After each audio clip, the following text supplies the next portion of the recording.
Hello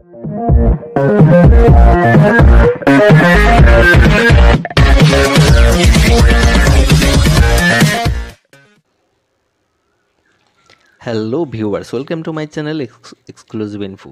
dear viewers, আজকে যে আপনাদের সামনে ভ্যাকেন্সিটা নিয়ে এসেছি সেটা খুবই দারুণ একটা আপনাদের জন্য বাম্পার ভ্যাকেন্সি হতে চলেছে। কারণ আজকের ভ্যাকেন্সিটা সম্পর্কে আমি একটা আপকামিং ভিডিও বানিয়েছিলাম, যেটা কিন্তু ফাইনালি এটার যে অফিসিয়াল নোটিফিকেশন সেটা কিন্তু আউট হয়ে গেছে এবং এটার যে অনলাইন আবেদনের ডেট সেটাও কিন্তু দিয়ে দিয়েছে।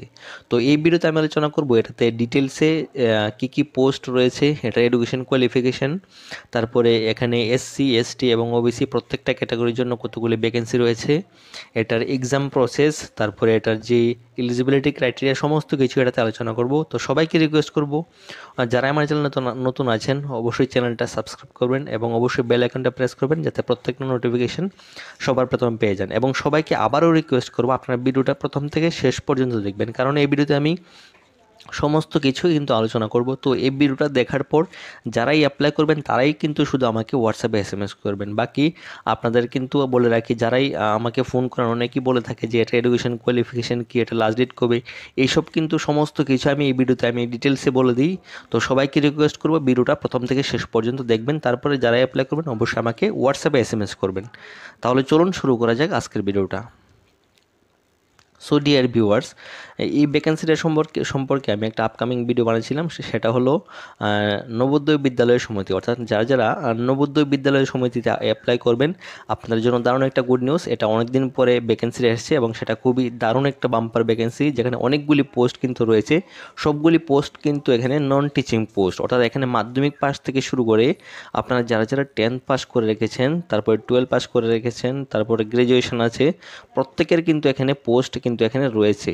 তো সবাইকে রিকোয়েস্ট করব যারাই আবেদন করবেন, ও আবারও রিকোয়েস্ট করব সবাইকে হোয়াটসঅ্যাপে এসএমএস করবেন।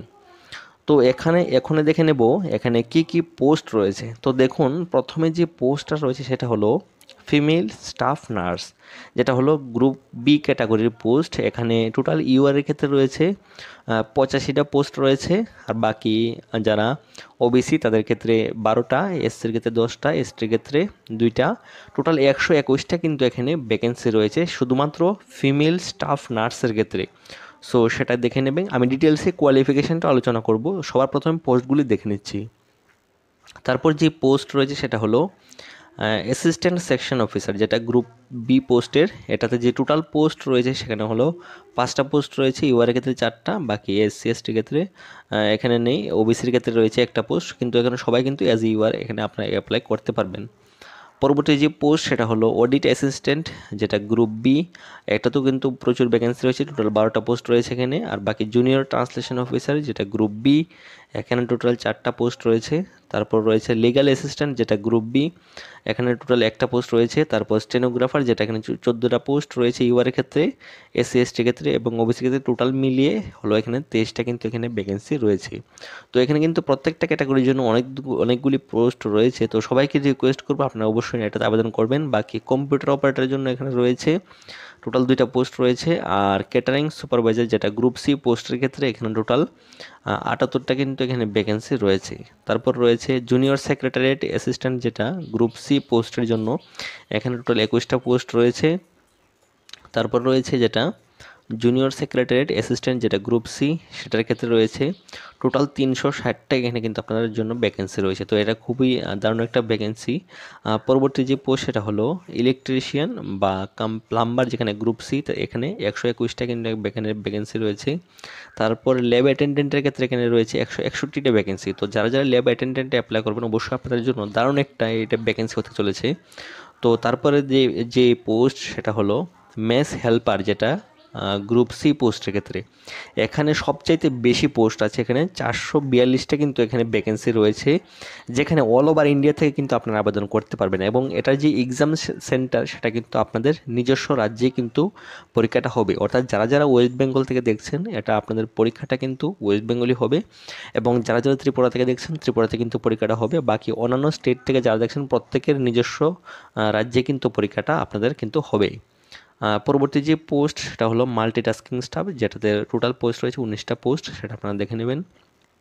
তো এই ভ্যাকেন্সিটা কিন্তু শুরু হয়েছে জেএনবি, অর্থাৎ যেটা নবোদয় বিদ্যালয়ের সমিতির আন্ডারে কিন্তু এটা ভ্যাকেন্সি। এটা সম্পূর্ণ কিন্তু রেগুলার পোস্ট নিয়োগ, এটা কোনো কন্ট্রাকচুয়াল বেসিকে নয়, এটা সম্পূর্ণ পার্মানেন্ট এবং গভর্নমেন্ট জব নোটিফিকেশান কিন্তু।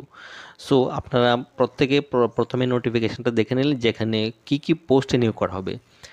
এখন দেখব আমরা এটাতে যে কী কী পোস্টের সঙ্গে সঙ্গে এটা যেই এলিজিবিলিটি ক্রাইটেরিয়া, অর্থাৎ এলিজিবিলিটি ক্রাইটেরিয়া বলতে এখানে এডুকেশন কোয়ালিফিকেশান, এজ লিমিট, তারপর অন্যান্য কী কী দরকার হবে, প্রত্যেকটা জিনিস কিন্তু আমি এখানে ডিটেলস আলোচনা করব। তো সবাইকে আবারও রিকোয়েস্ট করবো আপনার ভিডিওটা প্লিজ প্রথম থেকে শেষ পর্যন্ত দেখবেন, কারণ এখানে কিন্তু প্রত্যেকটা জিনিস আমার কভার করে থাকি। পরবর্তী আপনার কিন্তু ফোন করে জানতে হয় না যে এটাতে কোয়ালিফিকেশান কী বা লাস্ট ডেট কবে বা এটার স্যালারি কত।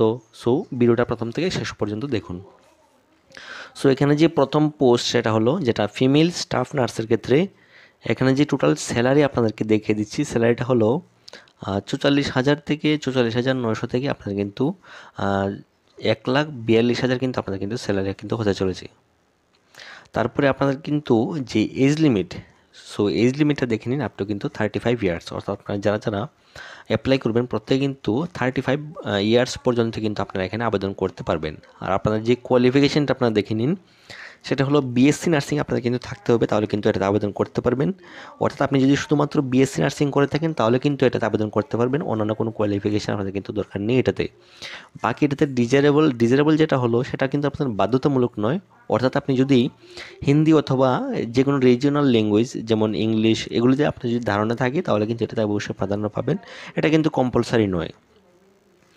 পরবর্তী যে পোস্ট সেটা হলো assistant sector officer, section officer যেটা, এটাতে যে স্যালারি সেটা হলো 35,400 থেকে 1,12,000 কিন্তু আপনাদের স্যালারি, 12,400 কিন্তু আপনাদের কিন্তু স্যালারি থাকতে হবে, মানে পাওয়া যাবে। এবং আপনাদের যে এজ লিমিট সেটা আপনারা দেখে নিন, 23 থেকে 33 বছর পর্যন্ত কিন্তু আপনারা এটার আবেদন করবেন। প্রত্যেককে আবারও রিকোয়েস্ট করব ভিডিওটা আপনারা শেষ পর্যন্ত দেখবেন, কারণ এটাতে সমস্ত কিছু ডিটেলসে কিন্তু আমি আলোচনা করব। পরবর্তী যে পোস্ট সেটা হলো অডিট অ্যাসিস্ট্যান্ট, এটাতে আপনাদের যে স্যালারি সেটা হলো 35,400 থেকে 1,12,400 কিন্তু আপনার কিন্তু স্যালারিটা থাকবে। পরবর্তী যে এটার যে এডুকেশন কোয়ালিফিকেশান সেটা হলো আপনি যদি শুধুমাত্র বিকম পাস করে থাকেন তাহলে কিন্তু এটাতে আবেদন করতে পারবেন। তো এটার জন্য যারা যারা বিকম করে রেখেছেন, অর্থাৎ যারা কমার্সের স্টুডেন্ট আছেন, আপনাদের জন্য কিন্তু এটা বেস্ট একটা অপরচুনিটি হতে চলেছে। এবং এটার যে এজ লিমিট সেটাও কিন্তু 18 থেকে 30 বছর মধ্যে কিন্তু এখানে রয়েছে, অর্থাৎ 18 থেকে 30 বছর পর্যন্ত কিন্তু এখানে সবাই এখানে আবেদন করতে পারবেন। বাকি এটাতে যে ডিজারেবল যে কোয়ালিফিকেশান সেটা কিন্তু অবশ্যই আপনাদের কিন্তু মানে থাকতে হবে, বা না থাকলে কোনো সমস্যা নেই কিন্তু, ঠিক আছে। সেটা হলো 3 years experience of accountant work in government বা সেমি গভর্নমেন্ট অফিস। সেটা হলো আপনি যদি 3 বছরের কোনো অভিজ্ঞতা থাকে যে কোনো গভর্নমেন্ট বা প্রাইভেট সেক্টরে কাজের অভিজ্ঞতা, তাহলে কিন্তু এটাতে আপনি প্রাধান্য পাবেন, না থাকলেও কিন্তু কোনো সমস্যা নেই। এটা কিন্তু এসেনশিয়াল নয়, ঠিক আছে, এটা জাস্ট ডিজারেবল। আর এটাতে এডুকেশন কোয়ালিফিকেশান অনলি বিকম। তো এটা আপনাদের জন্য যারা কমার্সের স্টুডেন্ট আপনাদের জন্য বেস্ট একটা অপরচুনিটি। পরবর্তী যে পোস্ট সেটা হলো জুনিয়র ট্রান্সলেশন অফিসার। তো এটার ক্ষেত্রে যে এডুকেশন কোয়ালিফিকেশান সেটা আপনারা দেখে নিন, আপনার মাস্টার ডিগ্রি থাকতে হবে, যেটা হিন্দি অথবা ইংলিশে আপনার যদি মাস্টার ডিগ্রি থাকে তাহলে কিন্তু এটাতে আবেদন করতে পারবেন। আর এটা যে স্যালারি সেটা হলো 35,400 থেকে 1,12,400 কিন্তু আপনাদের কিন্তু স্যালারি আপনার কিন্তু হতে পারে। বাকি আপনাদের যেই এজ লিমিট সেটা হলো নট এক্সিডিং যেটা 32 ইয়ার্স, অর্থাৎ 32 বছরের বেশি কিন্তু আপনি এখানে আবেদন করতে পারবেন না। সো সেটা একটু দেখে নেবেন। পরবর্তী যে পোস্ট সেটা হলো লিগ্যাল অ্যাসিস্ট্যান্ট, যেটা আপনাদের যে এজ লিমিট সেটা হলো 23 থেকে 35 বছর কিন্তু এখানে রাখা হয়েছে। আর স্যালারি সেম 35,400 থেকে 1,12,400 কিন্তু আপনার কিন্তু স্যালারি এখানে থাকবে। বাকি এটা যে এডুকেশন কোয়ালিফিকেশান সেটাকে অবশ্যই ডিগ্রি ইন ল, অর্থাৎ লতে আপনাদের কিন্তু ডিগ্রি থাকতে হবে, তাহলে কিন্তু এটাতে আবেদন করতে পারবেন। সঙ্গে অবশ্যই এটাতে 3 ইয়ার্সের এক্সপিরিয়েন্স আপনাদের কিন্তু থাকতে হবে, তাহলে কিন্তু এটাতে আপনি এলিজিবল। পরবর্তী যে পোস্ট সেটা হলো স্টেনোগ্রাফার পোস্ট। তো দেখে নিন, এটা এফ নাম্বার যে পোস্ট সেটা হলো স্টেনোগ্রাফার। এটাতে যে এডুকেশন কোয়ালিফিকেশান সেটা আমি আলোচনা করবো, সঙ্গে প্রত্যেকটা ডিটেলস কিন্তু এটাতে ডিটেলসে আলোচনা করবো। তো দেখে নিন, যারা স্টেনোগ্রাফার পোস্টের জন্য অ্যাপ্লাই করবেন আপনাদের যে এজ লিমিট সেটা হতে অবশ্যই 18 থেকে 27 বছরের মধ্যে। এবং আপনাদের যে স্যালারি সেটা হলো 25,500 থেকে 81,100 কিন্তু আপনাদের কিন্তু স্যালারিটা থাকবে। বাকিটার যে এডুকেশন কোয়ালিফিকেশানটা আপনারা দেখেন যেটা এসেনশিয়াল, অর্থাৎ আপনার কিন্তু থাকতেই হবে, সেটা হলো 12 পাস থাকতে হবে। এবং সঙ্গে অবশ্যই আপনার যে স্টেনোগ্রাফার যে কোর্স সেটা কিন্তু আপনার থাকতে হবে, অর্থাৎ আপনি কিন্তু দেখুন 10 মিনিটে আপনার কিন্তু 80 ওয়ার্ড পার মিনিটে টাইপিং স্পিডটা কিন্তু আপনার থাকতে হবে, তাহলে কিন্তু এটাতে আবেদন করতে পারবেন। পরবর্তী যে পোস্ট রয়েছে সেটা হলো কম্পিউটার অপারেটর, সেটা আপনারা দেখে নিন। এটাতে আপনাদের এডুকেশন কোয়ালিফিকেশান কী কী থাকতে হবে সেটা হলো বিসিএ যারা করে রেখেছেন বা বিএসসি বা কম্পিউটার সায়েন্স ইন টেকনোলজি যেটা, তারাও কিন্তু এটাতে আবেদন করতে পারবেন। যারা বিটেক বা ব্যাচেলর অফ ইঞ্জিনিয়ারিং করে রেখেছেন তারাও কিন্তু এটাতে আবেদন করতে পারবেন। আর এটাতে যে স্যালারি সেটা হলো 25,500 থেকে 81,100 কিন্তু আপনাদের কিন্তু স্যালারি আপনার হতে হবে, স্যালারি পাবেন আপনারা। আর বাকি এটার যে এজ লিমিট সেটা হলো 18 থেকে 30 বছর পর্যন্ত কিন্তু এখানে আপনারা এজ লিমিট এখানে পেয়ে যাবেন। পরবর্তী যে পোস্ট সেটা যেটা এখানে বলা আছে, দেখুন 8 নাম্বার যে পোস্ট সেটা হলো ক্যাটারিং সুপারভাইজার। তো এটাতে যে এডুকেশন কোয়ালিফিকেশান সেটা হলো আপনার কিন্তু bachelor degree in hotel management, অর্থাৎ যারা বিএইচএম অর্থাৎ যারা আপনার কিন্তু হোটেল ম্যানেজমেন্টের মধ্যে ব্যাচেলার ডিগ্রি রয়েছে তারা কিন্তু এটাতে আবেদন করতে পারবেন। আর বাকি যারা ট্রেড প্রফেশনসে আছে, যারা certificate in catering with minimum 10 years service in defence service, তারাও কিন্তু এটাতে আবেদন করতে পারবেন। তো আপনারা যারাই ব্যাচেলর অফ হোটেল ম্যানেজমেন্ট করে রেখেছেন তারা কিন্তু এটাতে আবেদন করতে পারবেন। বাকি এজ লিমিট কিন্তু আপনাদের কিন্তু আপ টু 35 ইয়ার্স পর্যন্ত কিন্তু আপনারা এখানে আবেদন করতে পারবেন। বাকির যে স্যালারি সেটা হলো 25,500 থেকে 81,100 কিন্তু এখানে স্যালারি রয়েছে। পরবর্তী যে ভ্যাকেন্সি সেটা হলো জুনিয়র সেক্রেটারিয়েট অ্যাসিস্ট্যান্ট, যেটা রয়েছে পোস্ট কোড। আপনারা কিন্তু প্রত্যেকে পোস্ট কোডটা দেখে নেবেন, এখানে 09 দেওয়া আছে। তো প্রত্যেকটা ভ্যাকেন্সিতে কিন্তু এখানে পোস্ট কোডটা রয়েছে, সেটা আপনারা দেখে নেবেন। এটার যে এডুকেশন কোয়ালিফিকেশান সেটা দেখে নিন, সেটা হলো সিনিয়র সেকেন্ডারি সার্টিফিকেট, অর্থাৎ আপনি শুধুমাত্র 12 পাস করে থাকেন এবং অবশ্যই আপনার কিন্তু 30 ওয়ার্ড পার মিনিটের টাইপিং স্পিডে থাকলে কিন্তু আপনি এটাতে আবেদন করতে পারবেন। অর্থাৎ যারা যারা জুনিয়র সেক্রেটারিয়েট অ্যাসিস্ট্যান্টে আবেদন করবেন অবশ্যই আপনার 12 পাস হতে হবে, সঙ্গে অবশ্যই কিন্তু আপনাদের যে টাইপিং স্পিডটা কিন্তু সেটা কিন্তু 25 ওয়ার্ড পার মিনিট, অর্থাৎ আপনার কিন্তু ডিসিএ সার্টিফিকেটটা কিন্তু এখানে প্রয়োজন। তো অবশ্যই সেটা আপনারা দেখে নেবেন। পরবর্তী যে ভ্যাকেন্সি সেটা হলো জুনিয়র সেক্রেটারি অ্যাসিস্ট্যান্ট, যেটা জেএনবি ক্যাডার, যেটা পোস্ট কোড 10। এটাতে যে এডুকেশন কোয়ালিফিকেশান সেটাও সেম, সেটা হলো কিন্তু অবশ্যই সিনিয়র সেকেন্ডারি সার্টিফিকেট, অর্থাৎ আপনি যদি 12 পাস করে থাকেন এবং অবশ্যই আপনাদের কিন্তু 30 word per minute English typing এবং টাইপ রাইটিং অবশ্যই 25 ওয়ার্ড কিন্তু আপনার কিন্তু টাইপিং স্পিডটা থাকতে হবে, তাহলে কিন্তু এটা আবেদন করতে পারবেন। অর্থাৎ আপনি ইংলিশে যদি টাইপ করেন তাহলে 30 ওয়ার্ড পার মিনিট, আর যদি হিন্দিতে টাইপ করেন অবশ্যই 25 ওয়ার্ড পার মিনিটে কিন্তু আপনাদের টাইপিং স্পিডটা থাকতে হবে, তাহলে কিন্তু আপনি আবেদন করতে পারবেন। পরবর্তী যে ভ্যাকেন্সি সেটা হলো ইলেকট্রিশিয়ান কাম প্লাম্বার। এটার ক্ষেত্রে যে পোস্ট কোডটা সেটা হলো 11। আর বাকি এটাতে যে এজ লিমিট সেটা হলো 18 থেকে 40 বছর পর্যন্ত কিন্তু এখানে রাখা হয়েছে। বাকি এটার যে এডুকেশন কোয়ালিফিকেশান সেটা হলো 10 ক্লাস, অর্থাৎ আপনি মাধ্যমিক পাস এবং সঙ্গে অবশ্যই আপনার কিন্তু আইটিআই সার্টিফিকেট থাকতে হবে। বাকি 2 বছরে কিন্তু এখানে আপনাদের কিন্তু এক্সপিরিয়েন্স থাকতে হবে, সেটা খুবই বাধ্যতামূলক, অর্থাৎ আপনার কিন্তু এক্সপিরিয়েন্সটা থাকতে হবে। বাকি এটার যে স্যালারি সেটা হলো 19,900 থেকে 63,200 কিন্তু এখানে স্যালারি রয়েছে। তো এটা অবশ্যই আপনাদের জন্য দারুণ একটা বিগ অপরচুনিটি হবে। পরবর্তী যে পোস্ট সেটা হলো ল্যাব অ্যাটেন্ডেন্ট। তো এটাতে যারা আবেদন করবেন আপনাদের কিন্তু যে এজ লিমিট সেটা হলো 18 থেকে 30 বছরের মধ্যে থাকতে হবে। বাকি এটার যে স্যালারি আপনারা পেয়ে যাবেন সেটা হলো 18,000 থেকে 56,900 কিন্তু আপনারা কিন্তু এখানে স্যালারি কিন্তু আপনারা পেয়ে যাবেন। বাকি এটাতে যে এডুকেশন কোয়ালিফিকেশান অনলি কিন্তু আপনারা কিন্তু এখানে 10 ক্লাস, আপনারা যারা মাধ্যমিক পাস করে গেছেন তারা কিন্তু এটা আবেদন করতে পারবেন। বাকি যারা ডিপ্লোমা ইন ল্যাবরেটরি টেকনিক, যারা ডিপ্লোমা করে রেখেছে ল্যাব টেকনিশিয়ান, তারাও কিন্তু এটাতে আবেদন করতে পারবেন। তো ল্যাব অ্যাটেন্ডেন্ট আপনারা শুধুমাত্র মাধ্যমিক পাস বা আপনারা যারা ডিএলটিও অর্থাৎ আপনারা ল্যাব টেকনিশিয়ানের কোর্স করে রেখেছেন তারা কিন্তু এটা আবেদন করতে পারবেন। আর যারা শুধুমাত্র 12 পাস তারাও কিন্তু এটাতে আবেদন করতে পারবেন। তো অবশ্যই সেটা আপনারা দেখে নেবেন। আর এটা যে স্যালারি সেটা হলো 18,000 থেকে 56,900 কিন্তু এখানে স্যালারি। আর আপনাদের বয়স কিন্তু আপনাদের হতে হবে 18 থেকে 30 বছরের মধ্যে। পরবর্তী যে পোস্ট যেটা সবচেয়ে বেশি পোস্ট রয়েছে সেটা হলো পোস্ট কোড 13, সেটা হলো মেস হেল্পার। তো মেস হেল্পারের ক্ষেত্রে যে এডুকেশন কোয়ালিফিকেশান সেটা হলো অবশ্যই আপনার কিন্তু মাধ্যমিক পাস, বাকি 5 বছরের এক্সপিরিয়েন্স থাকতে হবে। অবশ্যই আপনার কিন্তু স্কিল টেস্ট থাকতে হবে, মানে আপনার কিন্তু স্কিল টেস্টও নেওয়া হবে, সেটা অবশ্যই আপনারা দেখে নেবেন। আর বয়স রয়েছে 18 থেকে 30 বছর। আপনার স্যালারি থাকবে 18,000 থেকে 56,900 কিন্তু আপনার কিন্তু স্যালারির মধ্যে থাকবে। পরবর্তী যে লাস্ট সেটা হলো মাল্টিটাস্কিং স্টাফ, যেটা এমটিএস, সেটা পোস্ট কোড 14। আর এজ লিমিট হলো এটাতে 18 থেকে 30 বছর। আর বাকি স্যালারি থাকবে আপনার 18,000 থেকে 56,900 কিন্তু এখানে স্যালারি থাকবে। বাকি এটার এডুকেশন কোয়ালিফিকেশান অনলি কিন্তু 10 পাস, অর্থাৎ আপনি শুধুমাত্র মাধ্যমিক পাস করে থাকলে কিন্তু এটাতে আবেদন করতে পারবেন।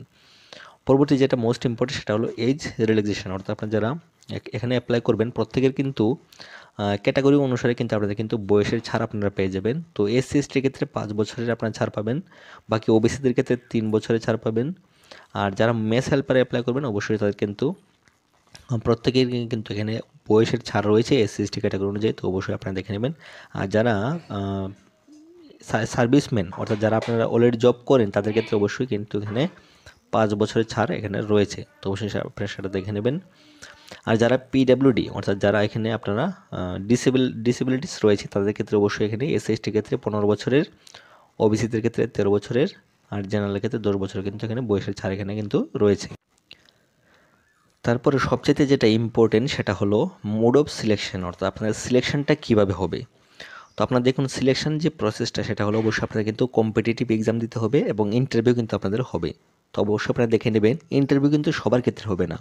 তো যারা যারা শুধুমাত্র পোস্ট অফ লিগাল অ্যাসিস্ট্যান্টের ক্ষেত্রে আপনারা অ্যাপ্লাই করবেন তাদের কিন্তু ইন্টারভিউ হবে এবং তারপরে কিন্তু আপনাদের ফাইনাল সিলেকশন হবে। কিন্তু যারা যারা female staff nurse, assistant section officer, audit assistant, junior translation officer, computer operator, তারপর ক্যাটারিং সুপারভাইজার, তারপর ল্যাব অ্যাটেন্ডেন্ট, এমটিএস, এইসব পদের জন্য যারা অ্যাপ্লাই করবেন তাদের ক্ষেত্রে অবশ্যই কিন্তু শুধুমাত্র একটা কম্পিটিটিভ এক্সাম হবে, তারপরে কিন্তু আপনাদের কিন্তু সিলেকশন আপনাদের কিন্তু হয়ে যাবে।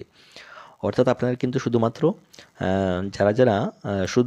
যারা লিগ্যাল অ্যাসিস্ট্যান্ট পোস্টের জন্য অ্যাপ্লাই করবেন তাদের ক্ষেত্রে ইন্টারভিউ হবে এবং কম্পিটিটিভ এক্সাম হবে। আর বাকি অন্যান্য যেসব পোস্ট রয়েছে প্রত্যেকটার ক্ষেত্রে শুধুমাত্র কিন্তু একটা এক্সাম হবে, তারপর কিন্তু আপনার কিন্তু মেরিট লিস্ট হয়ে যাবে।